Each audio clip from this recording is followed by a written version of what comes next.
அனைவருக்கும் வணக்கங்க. Happy new year அனைவருக்கும்.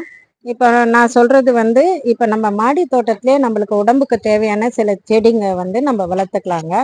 அப்படி பார்த்தோன்னா எனக்கு வந்து ஒரு மாசமா கையில வந்து இந்த மணிக்கட்டுன்னு வாங்க இல்லையா, அந்த இடத்துல வீக்கம் வந்து ரொம்ப வலி அதிகமா இருந்ததுங்க. அதுக்கு வந்து நான் வந்து இப்போ பிசியோதெரபி சென்டருக்கு போயிட்டு அதுக்கு வந்து ட்ரீட்மெண்ட் கொடுத்துட்ருக்கேன்.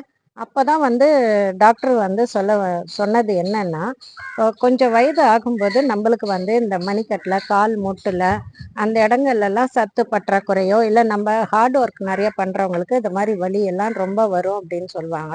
இந்த வலி எனக்கு ரொம்ப அதிகமாக இருந்தது. இதுக்கு நம்ம என்ன பண்ணணும் அப்படின்னா, இப்போ ஒரு 35-40 வயசு பசங்களுக்கு கூட இது வருது. அப்போ நம்ம என்ன பண்ணோம்னா, வாரத்துக்கு ஒரு தடவை பிரண்டை வந்து மாடியில் வளர்த்துக்கங்க. இந்த பிரண்டைய வந்து இலசா இருக்கும்போதே இதை வந்து கட் பண்ணி எடுத்து இந்த மேல் தோலெல்லாம் சீவிட்டு நல்லா வதக்கிட்டு துவையலா அரைச்சி சாப்பிட்லாங்க. இல்லை தொக்கா கூட நீங்கள் பண்ணி வச்சுக்கிட்டு கெட்டு போகாத மாதிரி பாட்டில் ஊற்றி வச்சுக்கிட்டு நம்ம அதை வந்து உபயோகப்படுத்திட்டே வரலாங்க. வாரத்துக்கு ஒரு தடவை கண்டிப்பாக இதை பொடி கூட பண்ணிக்கலாங்க, உபயோகப்படுத்துங்க. கை நமைச்சல் எடுக்குது அப்படின்னு சொல்கிறவங்க கையில் வந்து நல்லா கொஞ்சம் எண்ணெய் தடவிட்டு அதை தோல் எடுங்க. புளி கூட கொஞ்சம் சேர்த்துக்கங்க.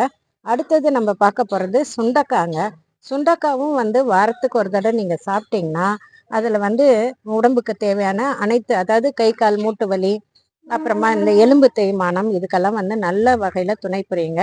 இதை நசுக்கிட்டு குழம்பா வச்சு சாப்பிட்லாம். அப்படி இல்லைன்னா இதையும் வந்து சட்னி பண்ணி பாருங்க. இப்போ புதினா சட்னி பண்ணுறீங்களா, அது மாதிரி இதை பண்ணி பாருங்க. ரொம்ப நல்லா இருக்குங்க. இட்லி தோசைக்கு சாப்பாடு கூட போட்டு சாப்பிட்லாங்க. இதையும் உபயோகப்படுத்திக்கோங்க.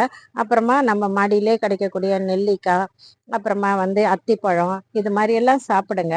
உங்களுக்கு உடம்புல இருக்கிற அத்தனை வந்து இதுவும் சரியாயிடுங்க. மிக்க நன்றி.